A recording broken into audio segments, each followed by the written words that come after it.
বিধিবিধান মক্কাতে নাজিল হয়েছে, কোনো বিধিবিধানের আয়াত মদিনাতে নাজিল হয়েছে, কিন্তু নামাজের এই মহান বিধান আল্লাহ পাক তার প্রিয় হাবিবকে তার আরশে ডেকে নিয়ে দিয়েছেন। আরশে আল্লাহ পাকের সাথে তার হাবিবের দেখা হয়েছে দিনে না রাত্রে? রাত্রে। সুবহানাল্লাযী আসরা বিআবদিহি লাইলা, রাত্রে সাক্ষাৎ হয়েছে। তো রাত্রে সাক্ষাৎ হলে জিবরাইল আমিন পয়গম্বরকে তার শয়ন কক্ষ থেকে উঠিয়ে নিয়ে বাইতুল মুকাদ্দাস হয়ে ওনার নির্ধারিত এরিয়া পর্যন্ত গিয়ে তারপরে পয়গম্বরকে উপরে উঠাবার ব্যবস্থা করে দিয়েছেন। পরবর্তীতে পয়গম্বরকে ওখান থেকে আবার নিয়ে তার শয়ন কক্ষের ওই জায়গাতে পৌঁছিয়ে দিয়েছেন। ঘটনা এগুলি সব রাতেই ঘটল। পরের দিন সকালবেলায় জিবরাইল আমিন আবার চলে আসলেন, এসে নবীজিকে বললেন, ওগো নবীজি চলেন। কি?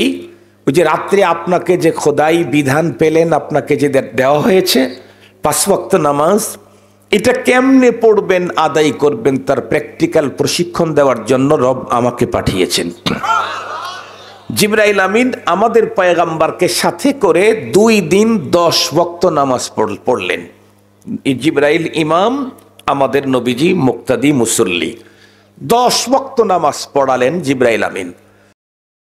এটা আলোচনা করা খুব বেশি দরকার হলো এই কারণে, পৃথিবীতে মানুষ ওই বস্তুর দাম দেয়, ওই সময় দেয় যাকে চিনে, যখন চেনে।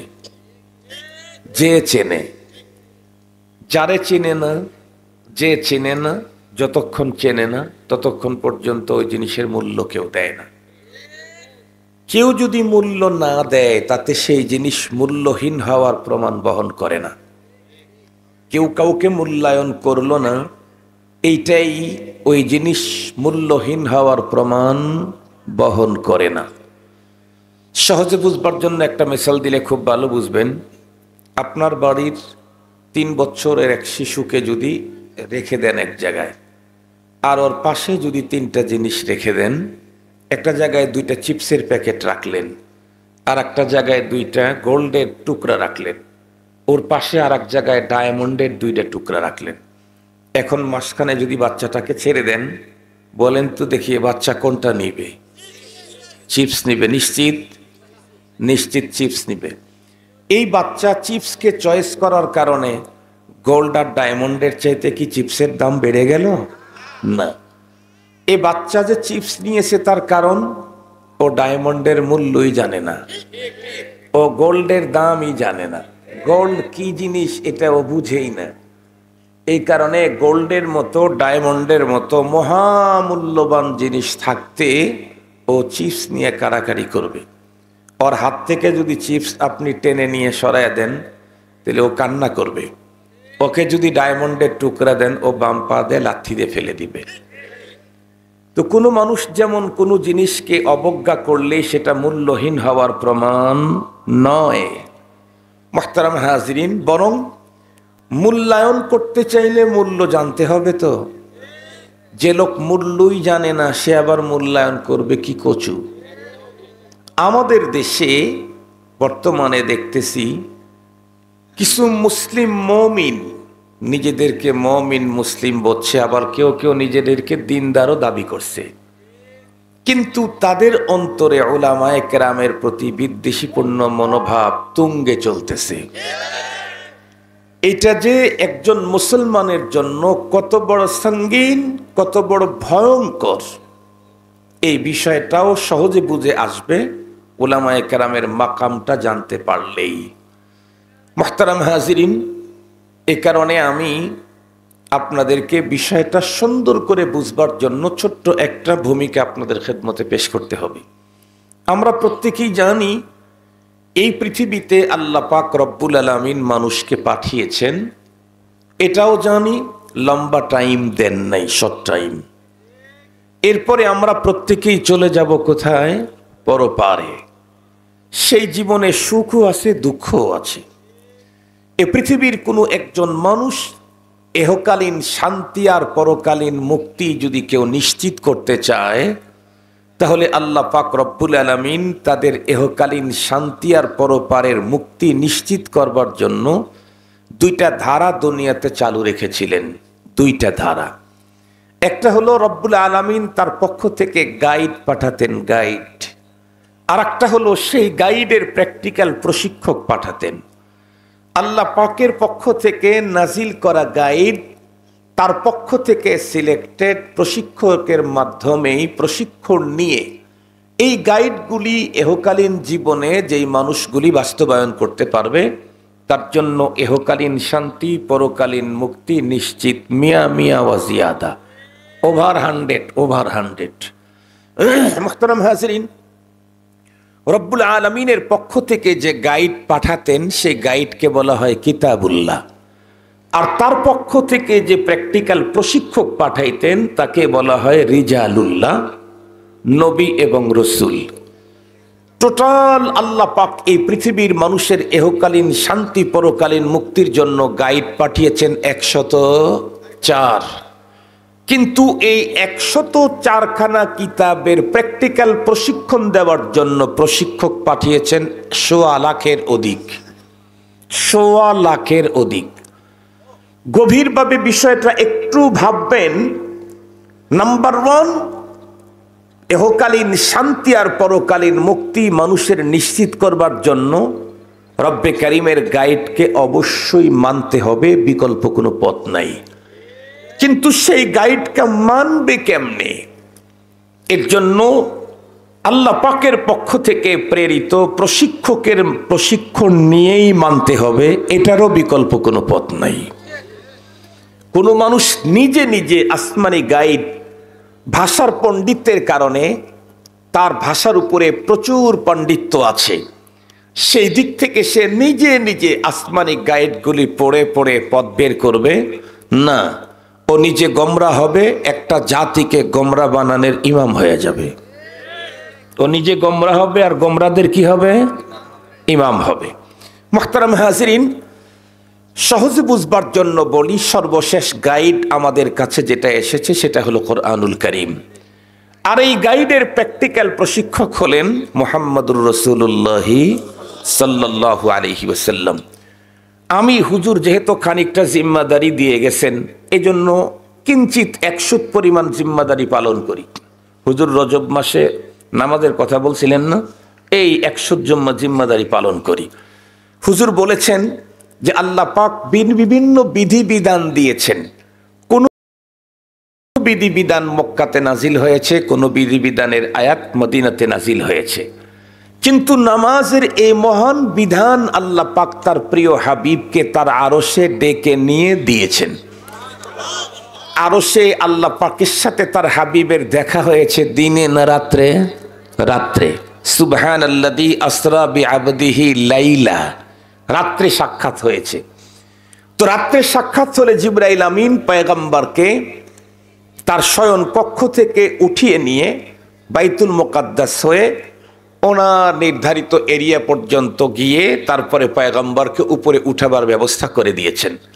পরবর্তীতে পয়গম্বরকে ওখান থেকে আবার নিয়ে তার শয়ন কক্ষের ওই জায়গাতে পৌঁছিয়ে দিয়েছেন। ঘটনা এগুলি সব রাতেই ঘটল। পরের দিন সকালবেলায় জিবরাইল আমিন আবার চলে আসলেন। এসে নবীজিকে বললেন, ওগো নবীজি চলেন। কি? ওই যে রাত্রে আপনাকে যে খোদাই বিধান পেলেন, আপনাকে যে দেওয়া হয়েছে 5 ওয়াক্ত নামাজ, এটা কেমনে পড়বেন, আদায় করবেন, তার প্র্যাকটিক্যাল প্রশিক্ষণ দেওয়ার জন্য রব আমাকে পাঠিয়েছেন। জিবরাইল আমিন আমাদের পয়গম্বরকে সাথে করে 2 দিন 10 ওয়াক্ত নামাজ পড়লেন। জিবরাইল ইমাম, আমাদের নবীজি মুক্তাদি মুসল্লি। 10 ওয়াক্ত নামাজ পড়ালেন জিবরাইল আমিন। প্রথম দিন যেই টাইমে পড়াইছেন জোহর, পরের দিন তার অনেক পরের টাইমে পড়ালেন। প্রথম দিন যেই টাইমে আসর পড়াইছেন, পরের দিন তার অনেক দেরিতে পড়াইছেন। এইভাবে 5 ওয়াক্ত নামাজ 2 দিনে 10 ওয়াক্ত পড়ানোর পরে নবীজিকে ডেকে বললেন, মা বাইনা হাদাইনিল ওয়াক্তাইন ওয়াক্তুন লাকা ওয়া লি উম্মাতিক। ওগো আল্লাহর হাবিব, আমি আর এখন কোনোদিন নামাজ পড়ানোর জন্য আসবে না, কারণ জিম্মাদারিটা তো আপনার। আপনাকে লাকাদ কানা লাকুম ফি রাসূলিল্লাহি উসওয়াতুন হাসানা, আপনাকে পৃথিবীর সমস্ত মানুষের জন্য উত্তম আদর্শ করে পাঠানো হয়েছে। কোরআন আপনার উপরে নাজিল করা হয়েছে লিতুবাইয়িনা লিন্নাসি মা নুজিলা ইলাইহিম। কোরআনে যেই কথাটা নরমালি নাজিল করেছে, এটি খুলে খুলে মানুষ এটা আমল করতে পারে সহজের সাথে, সেইভাবে বয়ান করা আপনার জিম্মাদারি দেওয়া হয়েছে। এবং সেই জিম্মাদারি পালনের জন্য আল্লাহ পাক নিজে জিম্মাদারি নিয়েছেন। লা তুহাররিক বিহি লিসানাকা লিতাআজালা বিহি ইন্না আলাইনা জামআহু ওয়া কুরআনা সুম্মা ইন্না আলাইনা বায়ানা। ওগুলি বলতে গেলে অনেক টাইম লাগবে, তো আমি মুখতাসার করে বলতেছি। তো নবী আলাইহিস সালাম পরবর্তীতে উম্মতদেরকে নামাজ শিখাইলেন এবং বলে গেলেন, সাল্লু কামা রাআইতুমুনি উসাল্লি, আমাকে যেভাবে নামাজ পড়তে দেখেছো তোমরা পুরুষেরা সেভাবে নামাজ পড়ো। সাল্লু, তোমরা পুরুষেরা পড়ো, কামা রাআইতুমুনি উসাল্লি, যেমন আমাকে পড়তে দেখেছো। এখন আপনি যদি পুরা 30 পারা কোরআন খোঁজেন পাবেন আকিমুস সালাহ, পাবেন আকিমিস সালাতা তারফাইন নাহারি ওয়া যুলাফাম মিনাল লাইল ইন্নাল হাসানাতি ইউযহিবনাস সাইয়্যাত যালিকা যিকরা লিয-যাকিরিন, পাবেন আকিমিস সালাতা লিদুলুকিশ শামসি ইলা গাসাকিল লাইল ওয়া কুরআনাল ফাজর ইন্না কুরআনাল ফাজরি কানা মাশহুদা। এই জাতীয় অনেক বর্ণনা পাবেন। বাট জোহরের সালাত যে 4 রাকাত, প্রত্যেক রাকাতে 1 রুকু 2 সেজদা, 2 রাকাত পরে পরে বসতে হয়। আসরের সালাত 4 রাকাত, কিন্তু মাগরিব 3 রাকাত, ফজর আবার 2 রাকাত ফরজ। এই বর্ণনা 30 পারা কোরআনের কোথাও পাবেন না, কোথাও পাবেন না। রব গাইড দিয়েছেন, অর্ডার করেছেন, আকিমুস সালাহ, নামাজ কায়েম করো। বাট সেই পদ্ধতি শিখাবার জন্য রব্বুল আলামিন তার পক্ষ থেকে স্পেশাল করে তৈরি করেছেন নবী এবং রসুলদেরকে, স্পেশাল করে। মানুষই কিন্তু স্পেশাল করে তৈরি করেছেন। মুহাম্মাদুন বাশার লাইসা কাল বাশার, কাল ইয়াকুতাতে হাজার লাইসা কাল হাজার। খুব ভালো করে কথাগুলি বুঝবেন, তাহলে এই পৃথিবীর কোনো একজন মানুষ আল্লাহ পাকের পক্ষ থেকে নাজিল করা গাইড যথাযথ পালন করতে চাইলে তার পক্ষ থেকে প্রেরিত প্রশিক্ষক ছাড়া এ কোরআনের উপরে জীবন গড়া পৃথিবীর কোন মানুষের পক্ষে সম্ভব নয়। গভীরভাবে লক্ষ্য করেন, একটা আসমানি কিতাব এমন আসে নাই যে কিতাব পাঠানো হয়েছে শুধু প্রশিক্ষক নাই, একটাও আসে নাই। কেন? কারণ আসমানি কিতাব প্রশিক্ষক ছাড়া পৃথিবীর মানুষ মানার কোনো যোগ্যতাই রাখে না। তবে লক্ষাধিক পয়গম্বর প্রশিক্ষক এমন এসেছেন যাদেরকে স্পেশাল করে নতুন কোনো কিতাব দেওয়া হয় নাই। এরকম প্রশিক্ষক 1 লাখের অধিক এসেছেন। তার মানে রব্বে করিমের পক্ষ থেকে প্রশিক্ষক যেটা, এই প্রশিক্ষক যদি থাকে, পূর্বের কিতাব দিয়েও মানুষ আল্লাহ পাওয়া জান্নাতে যাওয়ার পথ খুঁজে বের করতে পারবে। তাহলে কি লাগবে কথা বলেন? 2টাই লাগবে। একটা হলো রবের পক্ষ থেকে গাইড লাগবে, আর একটা হলো সেই গাইডের প্র্যাকটিক্যাল প্রশিক্ষক লাগবে। এখন আমি আপনাদেরকে জিজ্ঞাসা করতে চাই, আজকের এই পৃথিবীতে কি কোরআনের প্রশিক্ষক আছেন? এখন নেই। কোরআন যার উপরে নাজিল করা হয়েছিল উনি অ্যাবসেন্ট দুনিয়া থেকে 1450 বছর আগে। আজ পর্যন্ত মানুষ কোরআনের মাধ্যমে আল্লাহ পাওয়া জান্নাতে যাওয়ার পথ খুঁজে পাচ্ছে। কেমনে? কারণ হলো রাসূল করিম সাল্লাল্লাহু আলাইহি ওয়াসাল্লাম পৃথিবী ছাড়ার আগেই তার এই জিম্মাদারি তার অবর্তমানে কে পালন করবে এটার ঘোষণা দিয়ে গেছেন। নবীজি বলেন, আল উলামা ওয়ারাসাতুল আম্বিয়া, উলামায়ে কেরাম সমস্ত নবীগণের ওয়ারিস। আর উলামায়ে কেরাম লাম ওয়া ইন্নাল আম্বিয়া লাম ইউয়ারিসু দিনারাম ওয়ালা দিরহামা, পৃথিবীর কোন নবী রাসূলগণ অর্থ সম্পদ রেখে যান নাই যে সেই সম্পদের বিরাসত উলামায়ে কেরাম পাবে। ইন্নামা ওয়ারাসুল ইলম, উলামায়ে কেরামকে যে বিরাসত দেওয়া হয়েছে সেটা তো আসমানি ইলমের। সুবহানাল্লাহ বলবেন না যে? কথা বলেন, কোন ইলম? আসমানি, ওয়াহির ইলম। ইন্নামা ওয়ারাসুল ইলম, উলামায়ে কেরামকে তো বিরাসত দেওয়া হয়েছে আসমানি গ্রন্থের, ওয়াহির ইলমের। সঙ্গত কারণেই কিয়ামত পর্যন্ত এই ওয়াহির ইলম অনুযায়ী কোনো মানুষ যদি নিজেকে পরিচালিত করতে চায়, তাহলে যাদের কাছে বিরাসত আছে তাদের কাছ থেকে প্রশিক্ষণ নিয়েই তাকে ওয়াহির উপরে জীবন পরিচালিত করতে হবে। তাদের কাছ থেকে প্রশিক্ষণ নিবে না, নিজে বড় পণ্ডিত, বড় ভাষাবিদ, বড় তথ্যবিদ, বড় চেয়ার পাওয়ার, বড় দক্ষতার কর্মঠ, এগুলি দিয়ে কখনো দ্বীনি কাজ চলতে পারে না। সহজে বুঝবার জন্য একটা মিসাল বলি। আমাদের বাংলাদেশে আপনাদের এই অঞ্চলের এমপি কি এখন আছে? নাই। মেয়র আছে, উপজেলা চেয়ারম্যান আছে, একটাও নাই। মুহতারাম হাজিরিন, কিন্তু এমপির কাজ, মেয়রের কাজ, উপজেলা চেয়ারম্যানের কাজ কি বন্ধ আছে না চলতেছে? চলতেছে। যেহেতু এমপি নাই, এই কারণে এই এলাকার যত মানুষ এমপির সিগনেচার লাগতো, তারা নিজেরা সিগনেচার দিয়ে কাজ করে নিয়ে যেতেছে। যেহেতু এমপি নাই, এই সিস্টেম। যেহেতু মেয়র নাই, এই কারণে প্রত্যেকে নিজের কাজের সিগনেচার নিজেই করে কাজ করে নিয়ে যেতেছে।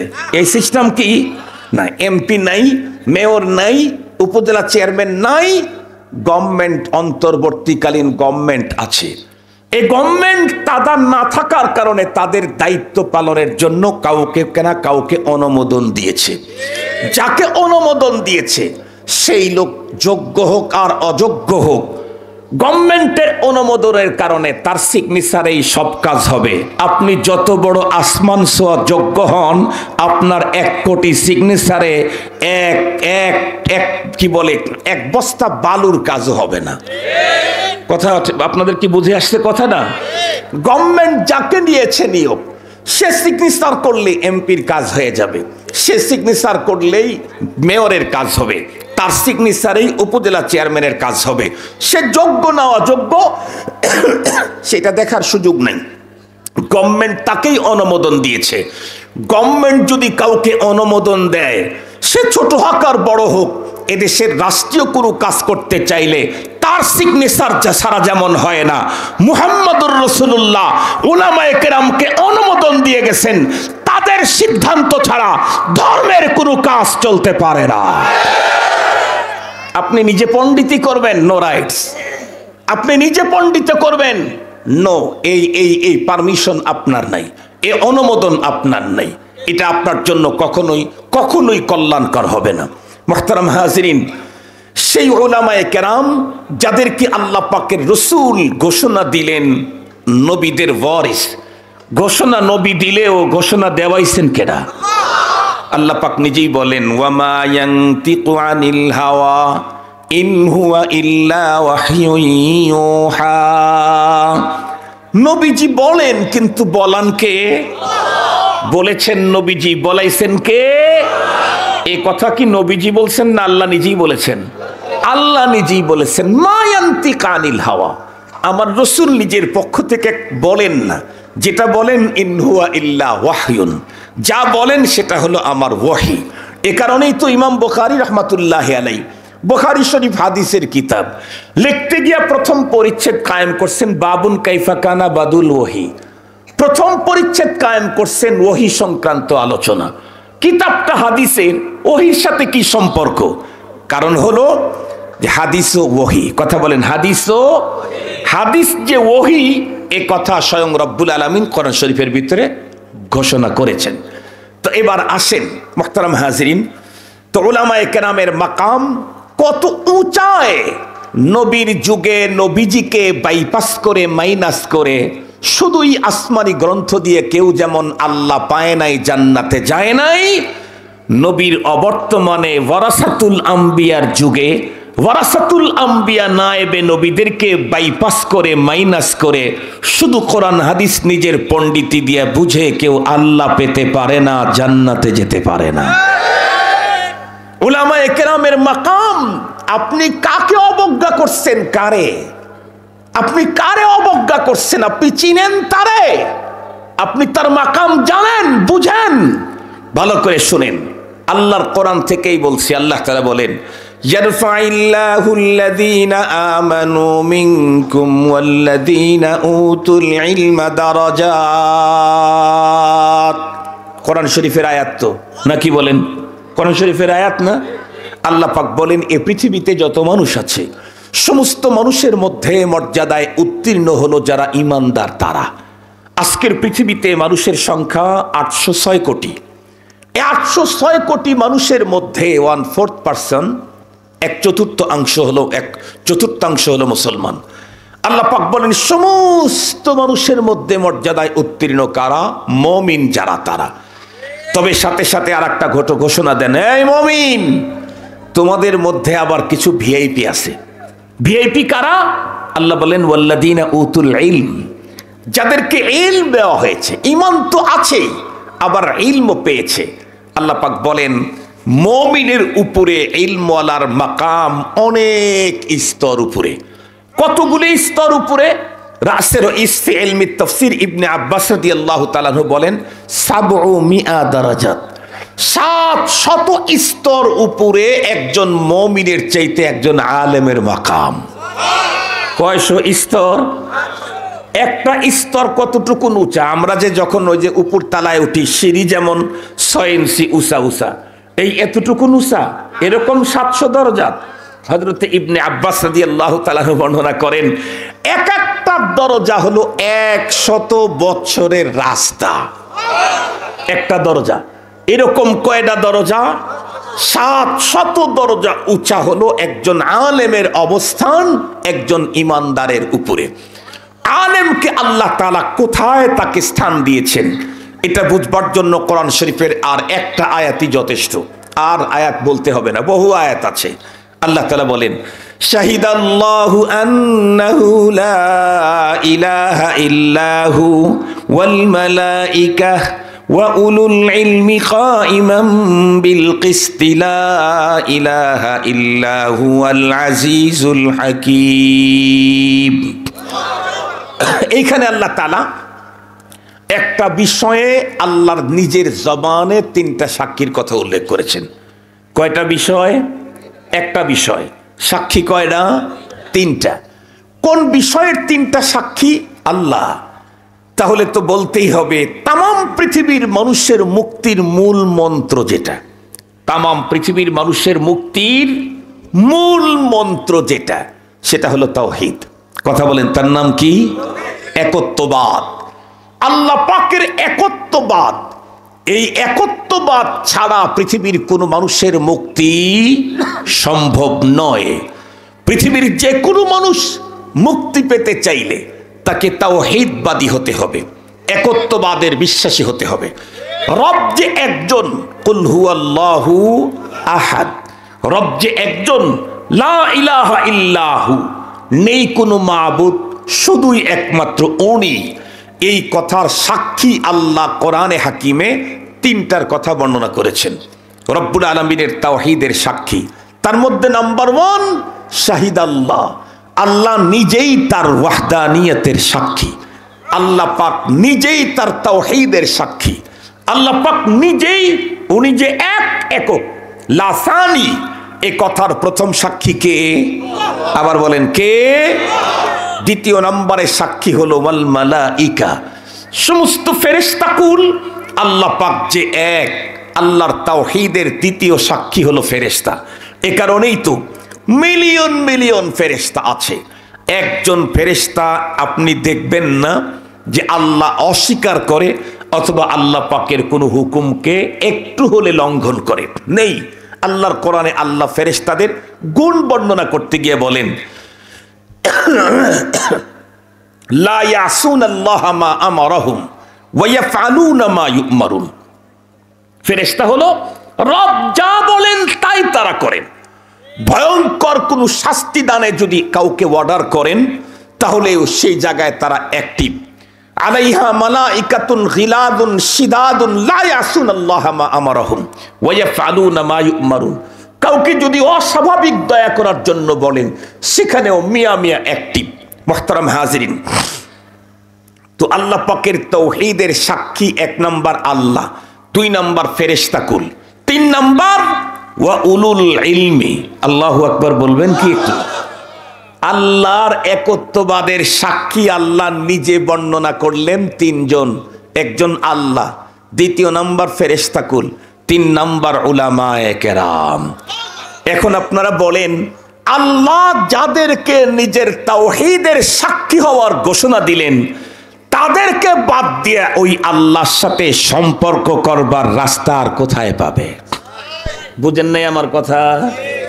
আল্লাহ নিজের তাওহীদের সাক্ষী যাদেরকে আল্লাহ চয়েস করলেন, যাদের ব্যাপারে ঘোষণা দিলেন, তাদের ভিতরে একটা হলো উলামায়ে কেরাম।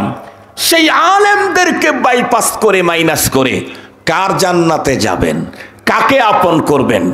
রবকেই যদি আপন করতে চান, রব তার তাওহীদের ব্যাপারে উলামায়ে কেরামদেরকে সাক্ষী হিসাবে চয়েস করেছেন। আপনি যদি তাদেরকে চয়েস না করেন, রবের ভালোবাসা তার সঙ্গে কখনোই কখনোই কোনো অবস্থাতেই রবের রহম করম ভালোবাসা প্রাপ্তির উপযুক্ত হওয়ার সম্ভাবনা নেই। সঙ্গত কারণে এই পৃথিবীতে যেই মানুষগুলি উলামায়ে কেরামের বিরুদ্ধাচারণ করে, উলামায়ে কেরামের বিরুদ্ধে বিষোদ্গার করে, যারা উলামায়ে কেরামদেরকে নিয়ে মাতামাতি করে, যারা আলেমদের ইজ্জত সম্মান নষ্ট করবার ষড়যন্ত্র করে, ওরা ডাইরেক্ট আল্লাহর বক্তব্য নিয়ে এই ষড়যন্ত্র করলো। রব বলেছেন আমার তাওহীদের সাক্ষী উলামায়ে কেরাম, তুমি তাদের বিরুদ্ধে কথা বলো। কার জগতে বাস করো, কার সাথে সম্পর্ক করতে চাও, কার জান্নাতে যেতে চাও? যে রবের জান্নাতের আশা করছো, সেই রব তার নিজের তাওহীদের সাক্ষী দাঁড় করিয়েছেন উলামায়ে কেরামকে। রাজ সাক্ষীকে বাইপাস করে, মাইনাস করে কখনো তোমার মুক্তি মেলার সম্ভাবনা নাই। মুহতারাম হাজিরিন, আমি আমার আলোচনাকে দীর্ঘায়িত করবার মতো সুযোগ হাতে নেই। এতক্ষণ পর্যন্ত আলোচনার দ্বারায় এতটুক তো বুঝেছি উলামায়ে কেরামের মাকাম কত উঁচা, কিছু তো বুঝেছি। এবারে আসেন, আমি একটা কথা বলেছিলাম, নবীর যুগে নবীকে বাইপাস করে, মাইনাস করে কেউ আল্লাহ পায় নাই, জান্নাতে যায় নাই। নায়েবে নবী আলেমদের যুগে উলামায়ে কেরামকে বাইপাস করে কেউ আল্লাহ পাবে না, জান্নাতে যাবে না। এই কথার উপরে আমি প্রমাণ দলিল আপনাদের খেদমতে পেশ করেই আমার বয়ান শেষ করে দিচ্ছি। আমি একখানা হাদিস আপনাদের খেদমতে পাঠ করেছি। নবী আলাইহিস সালাম বলেছেন, উগদু আলিমান আও মুতাআল্লিমান আও মুহিব্বান আও মুস্তামিআ ওয়ালা তাকুনিল খামিস ফাতাহলিক। হাদিস বহুবার জীবনে শুনেছেন, বহুবার শোনা কথা। এরপরে আমি আবার আপনাদেরকে স্মরণ করায় দিচ্ছি। নবীজি কি বললেন? তোমরা চার জামাতের যে কোনো এক জামাতে শামিল থাকো, খবরদার এর বাইরে পঞ্চম নাম্বারে যেও না। তার মানে চার জামাতের বাইরে যেও না, ফাতাহলিক, তাহলে কিন্তু তুমি ধ্বংস হবে। আমি আগেই বলেছিলাম রাসূল বলেন, কিন্তু বলান যেন কে? এটা কোথায় আছে? কোরআনে। কথা বলেন, এটা কোথায় আছে? নবীজি এখন যেটা বললেন এটা নবীজি বললেন, কিন্তু বলাইলেন কে? আল্লাহ। আল্লাহ তার পক্ষ থেকে রসুলকে দিয়ে যদি এই ঘোষণা দেন যে এই চার সিরিয়ালের ভিতরে না থাকলে তুমি হালাক হয়ে যাবে, বলুন তো দেখি এই লোকটাকে পরপারে মুক্ত করবার আর কে আছে? কেউ আছে কি সারা দুনিয়া মিলে? না। সেই চার গ্রুপটা কি? উগদু আলিমান। আল্লাহ রসুল বলেন তোমরা সব আলেম হয়ে যাও। এক নাম্বার জামাত, এক নাম্বার গ্রুপ, তাই মুক্তি পাবে। শুধু মুক্তি পাবে না, তুমি অনেক মানুষকে পরপারে আল্লাহ পাকের দেওয়া প্রদত্ত পাওয়ারের কারণে মুক্তির ব্যবস্থাও করতে পারবে। সুবহানাল্লাহ বললেন না যে শুধু মুক্তি পাবে না, অনেক লোকের মুক্তির ব্যবস্থা করতে পারবে। আল্লাহ পাকের রসুল বলেছেন ইয়াশফাউ ইয়াউমাল কিয়ামা আল আম্বিয়া ওয়াল উলামা সুম্মা শুহাদা। আমি তো বলি নাই, আল্লাহ তার রসুল কি দিয়ে বলাইছেন এই কথাগুলি। কিয়ামতের দিন আল্লাহ বলেন আমার আদালতের সবচাইতে পাওয়ারফুল অধিকার থাকবে আমার আদালতের ওকালতি করবার, সুপারিশ করবার আম্বিয়ায়ে কেরামের, এরপরেই উলামায়ে কেরামের। সুবহানাল্লাহ বললেন না যে? এরপরে শুহাদায়ে কেরামের। দ্বিতীয় নম্বর আও মুতাআল্লিমান, আলিম হতে পারো না, এর ছাত্র হও। জিজ্ঞাসা করতে চাই এ ছাত্র কার ছাত্র? বুয়েটের ছাত্র, চুয়েটের ছাত্র, ঢাকা ইউনিভার্সিটির ছাত্র, কাদের ছাত্র? আবার বলেন কাদের ছাত্র? তাহলে আগেরটা তো ডাইরেক্ট আলেম, পরেরটাও আলেম। পরেরটাও কি? আও মুতাআল্লিমান, ছাত্র হও কার? আলেমের। তিন নম্বর, তা যদি না হতে পারো তাহলে আও মুহিব্বান, তাহলে মুহাব্বতকারী হও। কাকে? নেতারে। কথা বলেন, নেতারে মুহাব্বতকারী হও। কাকে? এই হাদিসে কাকে মুহাব্বত করার কথা বলা হয়েছে? তাহলে এখানেও তৃতীয় নাম্বার যেটা, সেটাও আলেম ছাড়া হচ্ছে না। সেটাও কি ছাড়া হচ্ছে না? এটাও আও মুহিব্বান, আলেমকেই মুহাব্বতকারী হতে হবে। তাও যদি না হতে পারো, আও মুস্তামিআন, এই যে আপনারা আসছেন বসে দাঁড়িয়ে উলামায়ে কেরামের জবানে কোরআনের কথা শুনতেছেন, এটা মুক্তিপ্রাপ্ত গ্রুপের 4 নাম্বার গ্রুপ। সুবহানাল্লাহ বললেন না যে? আমি বলছি নাকি? আল্লাহ বলাইছেন তার রসুলকে দিয়ে, বলেছেন রসুল্লাহ। এই যে উলামায়ে কেরামের কথা শ্রবণকারী হয়েছেন, আল্লাহ পাকের রসুল বলেন এটা মুক্তপ্রাপ্তদের 4 নম্বরের জামাত। আপনারা দাঁড়িয়ে ওয়াজ শুনতেছেন, বসে ওয়াজ শুনতেছেন উলামায়ে কেরামের কথা। শ্রবণকারী হও কার কথা? মন্ত্রী মিনিস্টারের? কার? তাহলে বলেন তো দেখি, তুমি আলিম হও, না হয় আলেমের ছাত্র হও, না হয় আলেমকে মোহাব্বতকারী হও, না হয় আলেমের কথা শ্রবণকারী হও। তার মানে 4 গ্রুপের কোনোটাই আলেম বাদ দিয়ে নাই। 4 গ্রুপের কোনোটাই কি বাদ দিয়ে নাই? তার মানেই হলো ওয়ালা তাকুল খামিস, এর পরের কোন গ্রুপে তুমি ঢুকো না। তার মানে এমন কোন জামাতে যেও না যেই জামাতে আলেম নাই, তাইলে কিন্তু তোমার হালাক, তাইলে তোমার ধ্বংস নিশ্চিত, তাইলে তোমার ধ্বংস অনিবার্য। মুহতারাম হাজিরিন, এ কারণেই আমি শর্ট করে বলেছিলাম, নবীজির যুগে নবীজিকে বাদ দিয়ে কোনো মানুষ যেমন আল্লাহকে পায় নাই, জান্নাতে যায় নাই, নবীজির অবর্তমানে নায়েবে নবীদেরকে বাইপাস করে মাইনাস করে কোনো মানুষ আল্লাহ পেতে পারে না, জান্নাতে যেতে পারে না। আল্লাহ শুকুর, আপনাদের যেই প্রতিষ্ঠানের মাহফিলে আপনারা এসেছেন, এই প্রতিষ্ঠানে আলেম তৈরি করে। সুবহানাল্লাহ বললেন না? আমাকে এক লোক বিভিন্ন সময় বিভিন্ন লোক প্রশ্ন করে, হুজুর আপনাদের মাদ্রাসায় ডক্টর হয় না, ডাক্তার হয় না, প্রকৌশলী হয় না, ইঞ্জিনিয়ার হয় না, অমুক হয় না, তমুক হয় না, এই খালি মোল্লা বানান আর কি করেন, আলেম বানান আর কি করেন? তা আমি তাদেরকে অনেক কয়টা জব দিই, এতগুলা জব দেওয়ার টাইম নাই, একটা জব আপনাদেরকে দিই। আমাদের আজকের এই মাহফিলটা 4 কোণা, এই এক কর্নার, ওই এক কর্নার, ওই এক কর্নার, ওই এক কর্নার। ধরেন এইখানে একটা মুড়ির মিল আছে, প্রতিদিন 5 টন মুড়ি এখান থেকে প্রোডাকশন হয়। ওইখানে চানাচুরের মিল আছে, ওখানে 6 টন বের হয়। ওইখানে চিপসের মিল আছে, ওখানে 7 টন বের হয়। আর এই পাশে একটা আছে হলো ডায়মন্ডের মিল, এখান থেকে প্রতিদিনে মাত্র 5 কেজি ডায়মন্ড বের হয়। কথা কি বুঝাইতে পারছি আপনাদেরকে? এখন মুড়ির মিলওয়ালা যদি আর ওই চানাচুর আর চিপসের মিলওয়ালা যদি ডায়মন্ডের মিলওয়ালাকে বলে, এই মিয়া তুমি কি মিলই করলা, আমাদের প্রতিদিন 5 টন প্রোডাক্ট হয়, আমাদের 6 টন হয়, আমাদের 7 টন হয়, কি মিল করলাম, মিলা সারা দিন মিলা মাত্র 5 কেজি বের হয়।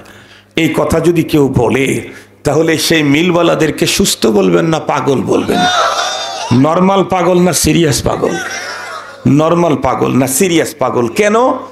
ওর ওইখানে 5 কেজি বের হয়, ওর 1 তোলার দাম দিয়া 3 মিল কেনা যাবে, মিলের মালিক কেউ কেনা যাবে।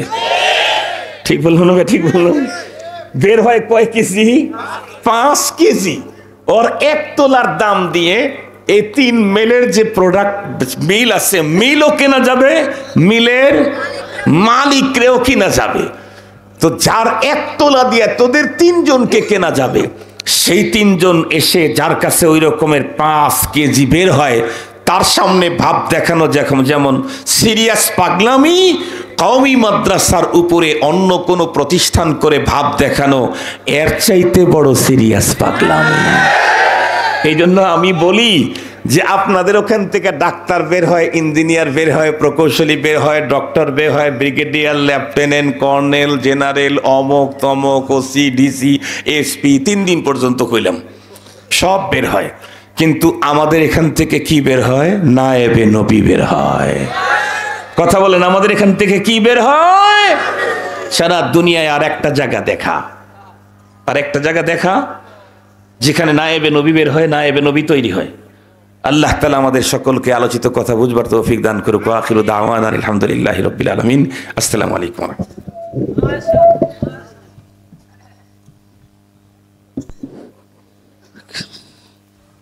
নারে তাকবীর। আলহামদুলিল্লাহ। হযরত